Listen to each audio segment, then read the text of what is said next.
வணக்கம். நான் உங்கள் ஜெயா. இன்றைக்கி நம்ம இந்த வீடியோவில் சூசன் காலின்ஸ் எழுதின த ஹங்கர் கேம்ஸ் இந்த நாவலுடைய சம்மரியை பார்க்கலாம் வாங்க. இந்த நாவல் அவங்க 2008 பப்ளிஷ் பண்ணாங்க. இது ஒரு டிஸ்டோப்பியன் யங் அடல்ட் நாவல். சூசன் காலின்ஸ் ஒரு அமெரிக்கன் ரைட்டர். இந்த நாவல் முழுக்க ஒரு 16 வயசு பெண்ணான கேட்னிஸ் எவர்டீன் நம்மக்கிட்ட பேசுகிற மாதிரி தான் அவங்க எழுதியிருக்காங்க. இந்த கேட்னிஸ் ஃப்யூச்சரில் போஸ்ட் அப்போகலிப்டிக் நேஷனான பேனிம், இது நார்த் அமெரிக்காவில் இருக்குது, அங்கே வாழறாங்க. அங்கே கேபிட்டல்னு ஒரு இடம் இருக்குது. அதுதான் எல்லா ஊருங்களை விடவும் நல்ல அட்வான்ஸ்டான ஒரு மெட்ரோபாலிட்டன் சிட்டின்னு சொல்லலாம். அது மற்ற நேஷன்ஸ் மேலே அதோட பொலிட்டிக்கல் ஆதிக்கத்தை செலுத்துது. அதாவது அதுதான் சுப்பீரியரு. அந்த இடத்துல என்ன ஆகும்னா வருஷம் ஹங்கர் கேம்ஸ்னு ஒரு ஈவெண்ட் நடக்கும். இங்கே இந்த 12 டிஸ்ட்ரிக்ட்லேருந்தும் ஒரு ஆண் ஒரு பெண், 12 வயசுலேருந்து 18 வயசுக்கு இருக்கக்கூடிய ஒரு ஆண் ஒரு பெண் தேர்ந்தெடுக்கப்படுவாங்க. அதை லாட்ரி மாதிரி குலுக்கி எடுப்பாங்க. அதுக்கப்புறம் அவங்க அவங்களுடைய உயிரை காப்பாற்றுறதுக்காக போராடுறது தான் இந்த ஈவெண்ட்டு. அதை அவங்க டெலிவிஷன்லேயும் எல்லாருக்குமே காட்டுவாங்க. பார்க்குறவங்களும் அதுக்கேற்ற மாதிரி அவங்களுடைய voting எல்லாம் போடுவாங்க. இந்த ஈவெண்ட் வருஷம் நடக்கும். இந்த ஈவெண்ட்டை பற்றி தான் இதில் பார்க்க போகிறோம். இந்த ஹங்கர் கேம்ஸ் ஒரு ட்ரிலாக், அதாவது 3 கண்டினியூஸ் நாவல் வந்திருக்கு. முதல் நாவல் ஹங்கர் கேம்ஸு. ரெண்டாவது நாவல் கேச்சிங் ஃபயர், இது 2009 வந்தது. மூணாவது நாவல் மாக்கிங் ஜே, இது 2010 வந்தது. இப்போது இந்த பேனிம்ன்ற நேஷனில் என்ன ஆகுதுன்னா, இந்த அப்போகலிப்டிக் ஈவெண்ட் நார்த் அமெரிக்காவில் நடக்குது. இது ஒரு இடம், அதாவது மிச்சம் இருக்கிற ஒரு நார்த் அமெரிக்காவில் இருக்கக்கூடிய ரிமைன்ஸில் தான் இது நடக்குது. இதில் இந்த கேபிட்டல் இதுதான் மற்ற 12 டிஸ்ட்ரிக்டோட இது பவர்லேயும் வெல்த்லேயும் ரொம்ப பெருசு. ஆனால் ஏன் அது ரொம்ப பவர்ஃபுல்லாகவும் நல்ல வெல்த்தியாகவும் இருக்குன்னா, சுற்றி இருக்கிற அந்த 12 டிஸ்ட்ரிக்டோட இயற்கை வளத்தையும் அங்கே இருக்கக்கூடிய மக்களோட உழைப்பையும் இது உறிஞ்சி எடுத்துக்கிறதுனால இது 12 டிஸ்ட்ரிக்டோட உயர்வாக இருக்குது. இப்போது என்ன அவங்க பண்ணுறாங்கன்னா, ஒரு பனிஷ்மெண்ட் மாதிரி, ஏன்னா இதுக்கு முன்னாடி எதிர்த்து போராடினதுனால அவங்க கையை விட்டு டிஸ்ட்ரிக்ட் 13 கை நழுவி போயிடுச்சு. அதனால தான் அவங்க இந்த ஈவெண்ட்டே நடத்துகிறாங்க. அவங்க வருஷம் என்ன பண்ணுவாங்கன்னா, 12லேருந்து 18 வயசு இருக்கக்கூடிய ஒரு ஆண் ஒரு பெண்ணை ஒரு டிஸ்ட்ரிக்ட்லையும் எடுப்பாங்க. இது லாட்ரி மூலமாக குலுக்கி எடுப்பாங்க. இவங்க ஒரு திறந்த வெளியான ஒரு இடத்துல விட்டுடுவாங்க. அங்கே ஒருத்தர் அவங்க சண்டை போடணும். எது வரைக்கும்னா கடைசியில் ஒரே ஒருத்தர் மட்டும் உயிரோடு இருக்கிற வரைக்கும். அதனால் இது உயிருக்காக போராடக்கூடிய ஒரு விளையாட்டை தான் இவங்க நடத்தின்னு இருக்காங்க. இதில் இந்த 16 வயசான கேட்னிஸ் எவர்டீன் டிஸ்ட்ரிக்ட் 12லேருந்து போகிறாங்க. இந்த டிஸ்ட்ரிக்ட் 12ல் நிறைய நிலக்கரி இருக்குது, வளமான ஒரு பகுதி அது. அவங்க இந்த 74வது ஹங்கர் கேமுக்கு போகிறாங்க. ஆக்சுவலாக பார்த்தீங்கன்னா அவங்கள லாட்ரியில் தேர்ந்தெடுக்கப்பட்டது அவங்களுடைய 12 வயசான சகோதரியான பிரிம்ரோஸ் தான். ஆனால் பிரிம்ரோஸ்க்கு பதிலாக நான் போகிறேன்னு சொல்லிட்டு இவங்க போகிறாங்க. ஏன்னா அது வாழ்வா சாவான்ற ஒரு போராட்டம், இறக்கிறதுக்கு நிறைய சந்தர்ப்பம் இருக்கிறதுனால இவங்க நான் போகிறதா நினைக்கிறாங்க, போகிறதுக்கு முடிவு பண்ணிடுறாங்க. அதே சமயத்தில் அங்கேருந்து தேர்ந்தெடுக்கப்பட்ட ஆண் பீட்டா மெல்லருக்கு. இவர் கேட்னஸோட ஸ்கூலில் படித்தவர். ஒரு டைம் அவங்க பட்னியில் அவங்க குடும்பம் கேட்னஸோட குடும்பம் கஷ்டப்படும் போது இந்த பீட்டா அவருடைய பேக்கரியிலேருந்து அவங்களுக்கு பிரெட் எடுத்துகிட்டு கொடுத்துருக்காரு. அதே சமயத்து இவங்களுக்கு ஏற்கனவே நடந்த இந்த ஹங்கர் கேம்ஸில் இவங்க டிஸ்ட்ரிக்டான 12லேருந்து கடைசியாக உயிர் தப்பி படித்து வின் ஆன ஹேமத் எபர்னெத் இப்போ அவர் ஒரு குடிகாரராக இருக்கார். அவர் தான் இவங்களுக்கெல்லாம் மென்டர் மாதிரி அட்வைஸ் பண்ணுறாரு. அவர் என்னென்ன செய்யணும், எப்படி விளையாடணும் அப்படியெல்லாம் சொல்லி கொடுத்துருக்காரு. அதே மாதிரி சாப்ரோன் எஃபி ட்ரிங்கெட்ன்றவங்க அவங்க ஒரு ஸ்டைலிஸ்ட்டு.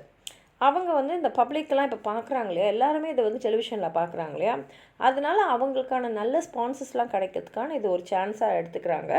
அது மாத்திரம் இல்லாமல் இந்த ஸ்பான்சர்ஸ் மூலமாக இப்போது அங்கே பங்கு எடுக்கிறாங்க இல்லையா, அங்கே பங்கு எடுத்துக்கிறவங்களுடைய உயிரை காப்பாற்றுறதுக்கான விஷயங்களை கூட இவங்க கிஃப்டாக வாங்கி கொடுக்கலாம் அப்படின்ற ஒரு நிலைமை அவங்களுக்கு இருக்குது. இப்போ கேட்னிஸோட ஸ்டைலிஸ்டான சினா இவங்க கேட்னிஸ்க்கும் பீட்டாக்கும் வித்தியாசமான ஒரு காஸ்டியூமை டிசைன் பண்ணுறாங்க.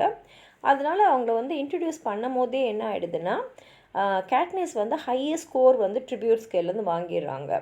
அதே சமயத்தில் அவங்க ரூன்னு சொல்லிட்டு ஒரு 12 வயசு பொண்ணை பார்க்குறாங்க. அந்த ரூ டிஸ்ட்ரிக்ட் லெவல்லேருந்து வந்தாங்க. அவங்க வந்து கேட்னிஸ் பீட்டா பின்னாடி சுற்றின்னு அவங்க எடுக்கிற ட்ரைனிங்லாம் அவங்களும் எடுத்துக்கிட்டு அவங்களும் நிறைய கற்றுக்க பார்க்குறாங்க. அந்த டெலிவிஷனில் இந்த கேமை காட்டுறதுக்கு ஒரு நாளைக்கு முன்னாடி பீட்டா வந்து கேட்னிஸ் கையில் சொல்கிறாரு, இந்த மாதிரி எனக்கு ஒன்று ரொம்ப பிடிக்கும், நான் ஒன்று விரும்புகிறேன் அப்படின்னு சொல்லிடுறாரு.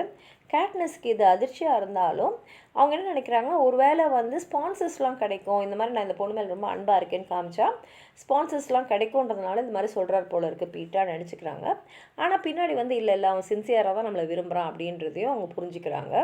இதே சமயத்தில் ஹேமேஜ் வந்து என்ன பண்ணிடுறாருன்னா 2 பேரையுமே வந்து ஸ்டார் கிராஸ் ஃப்ளவர்ஸாக வந்து ப்ரொமோட் பண்ணுறாரு.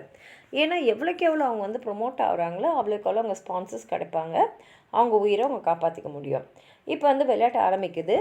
ஆரம்பத்திலே பார்த்தீங்கன்னா பாதி பேராவது வந்து இறந்துடுறாங்க. ஏன்னா அது முழுக்க வெப்பன்ஸு, அதை வச்சு வந்து ஒருத்தர் சண்டை போடுற மாதிரி இருக்குது.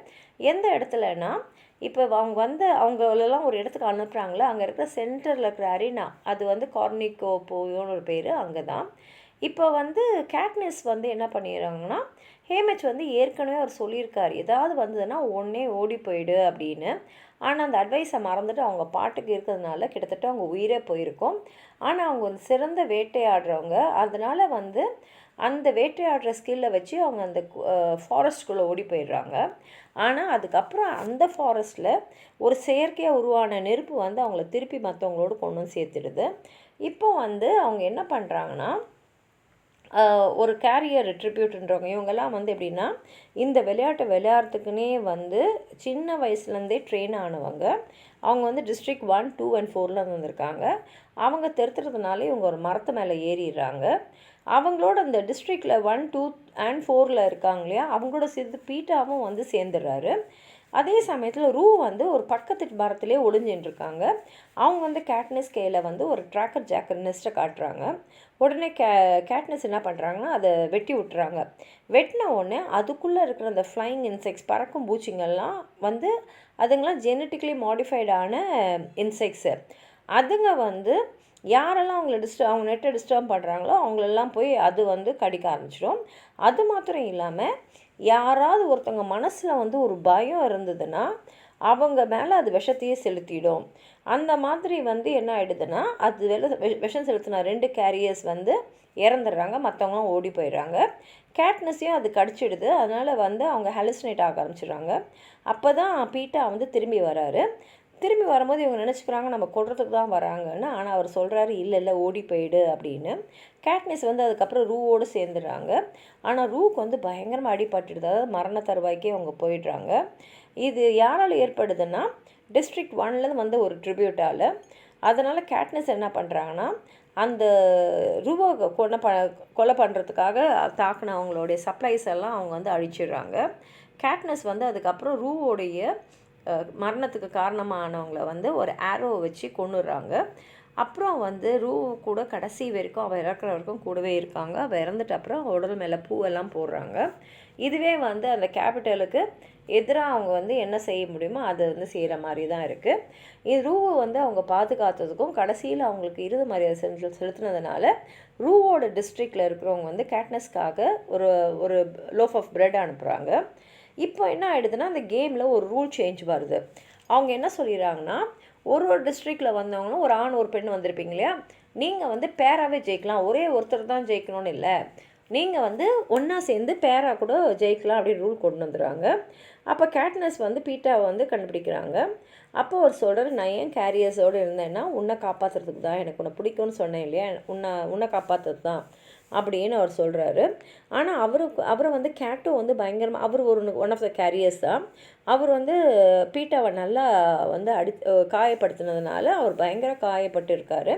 அதனால் கேட்னஸ் வந்து பீட்டாவை வந்து நல்லபடியாக கவனித்து அவங்களுக்கு வேண்டிய நர்சிங்கெல்லாம் பண்ணுறாங்க. ஆனால் அவருக்கு பயங்கரமாக தான் அடிபட்டிருக்கு. இப்போ கேட்னஸ் என்ன பண்ணுறாங்கன்னா, பீட்டா மேலே வந்து பயங்கரமான லவ் இருக்கிற மாதிரி அவங்க வந்து நடிக்கிறாங்க. இது எதுக்குன்னா, அப்போ தான் அவங்களுக்கு நிறைய ஸ்பான்சர்ஸ் கையிலேருந்து கிஃப்ட்ஸ் வரும். அதனால தான்.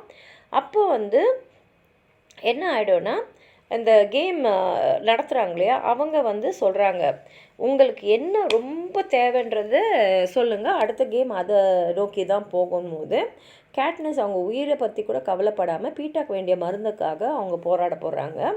அது என்ன ஆகிடுதுன்னா, கேரி ட்ரிபியூட் க்ளோவ்ன்றவங்க இவங்க வந்து அந்த ரூவோடைய டெத்தால் ரொம்ப பாதிக்கப்பட்டிருக்காங்க. அவங்க வந்து கேட்னஸை சாவடிக்க பார்க்குறாங்க.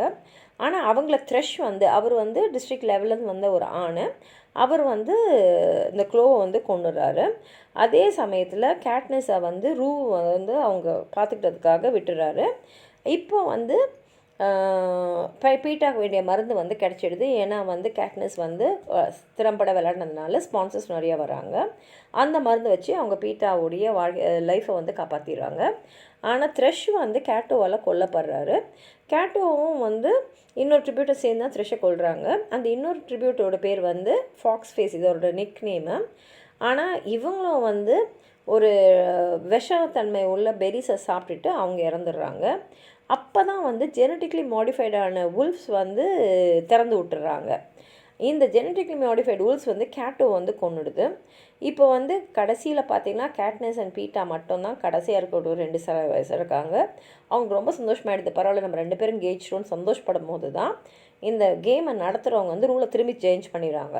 அவங்க என்ன சொல்கிறாங்கன்னா, இல்லை கடைசியில் ஒருத்தர் தான் வின் பண்ணணும், அதனால் உங்கள் 2 பேரில் யாராவது ஒருத்தங்களை வந்து இன்னொருத்தர் வந்து சாவடிச்சிடணும், உயிரோடு இருக்கிறவங்க தான் வின்னர்னு. கேட்னஸ் என்ன பண்ணுறாங்கன்னா, இதுக்கு எதிர்ப்பாக இருக்கிறதுக்காக அவங்க வந்து நைட்லாக் பெரிஸ்னு ஒன்று இருக்குது, அது கொஞ்சம் விஷத்தன்மை வாய்ந்தது, அதை சாப்பிட்டுட்டு நம்ம 2 பேருமே சூசைட் பண்ணிக்கலான்னு பீட்டாவும் ஒத்துக்கிறாரு. இப்போ அவங்களுக்கு நல்லா தெரிஞ்சிச்சு. ஏன்னா ஒரு கேமை நடத்துகிறாங்க, இத்தனை பேர் இறந்துருக்காங்க, கடைசியில் ஒரு வின்னர் இருக்கணுன்றது தான் ரூலு. இப்போ ஒரு வின்னரே இல்லை, எல்லாருமே இறந்துட்டாங்கன்னா அப்புறம் அந்த கேம் வந்து முழுசாக பாழாயிடும் தெரிஞ்ச கேம் மேக்கர்ஸ் வந்து சரி கேட்னஸ் அண்ட் பீட்டா 2 பேருமே விக்டர்ஸ் அப்படின்னு சொல்லிட்டு அவங்கள வந்து நீங்கள் வின் பண்ணிட்டீங்க, போயிட்டு வாங்கன்னு அனுப்பிச்சிடுறாங்க. அவங்க ஊரில் வந்து அவங்கள அப்படியே ஹீரோ மாதிரி வெல்கம் பண்ணுறாங்க. ஹேமத் வந்து சொல்கிறாரு, நீ வந்து ஜாக்கிரதையாக இருக்கணும். கேட்னஸ் கேல சொல்கிறாரு, நீ ரொம்ப ஜாக்கிரதையாக இருக்கணும், ஏன்னா நீ இந்த கேபிட்டலை எதிர்த்து நிறைய விஷயம் பண்ணியிருக்கேன், அவங்களுக்கு பிடிக்காத நிறைய விஷயம் பண்ணியிருக்கேன், அதனால் ஜாக்கிரதையாக இரு அப்படின்னு சொல்கிறாங்க. இப்போ டிஸ்ட்ரிக்ட் 12 வரும்போது தான் பீட்டாக்கு வந்து தெரிஞ்சிடுது கேட்னஸ் வந்து சும்மா தான் வந்து இந்த நிறைய கிஃப்ட்ஸ் எல்லாம் ஸ்பான்சர்ஸ்க்கு எல்லாம் வாங்கணுன்றதுனால அவங்க வந்து பீட்டா மேலே அன்பு இருக்க மாதிரி நடிச்சிருக்காங்கன்னு. ஆனால் கேட்னஸ்க்கே உண்மையாக தெரியல அவங்க ஃபீலிங்ஸ் என்ன, நிஜமாகவே அவங்களுக்கு அவரை பிடிச்சிருக்கா இல்லையா, அது எதிர்காலம் தான் முடிவு பண்ணணும் அப்படின்ற முடிவில் அவங்க திரும்பி வராங்க. இதோட நாவல் முடிஞ்சிடுது. உங்களுக்கு ஏதாவது சொல்லணும்னு நினச்சிங்கன்னா கீழே இருக்கிற கமெண்ட் பாக்ஸில் எழுதுங்க. இந்த வீடியோவை லைக் பண்ணுங்கள், உங்கள் ஃப்ரெண்ட்ஸோடு ஷேர் பண்ணுங்கள். சப்ஸ்கிரைப் பண்ணாதவங்களாம் ப்ளீஸ் சப்ஸ்கிரைப் பண்ணி சப்போர்ட் பண்ணுங்கள். நன்றி.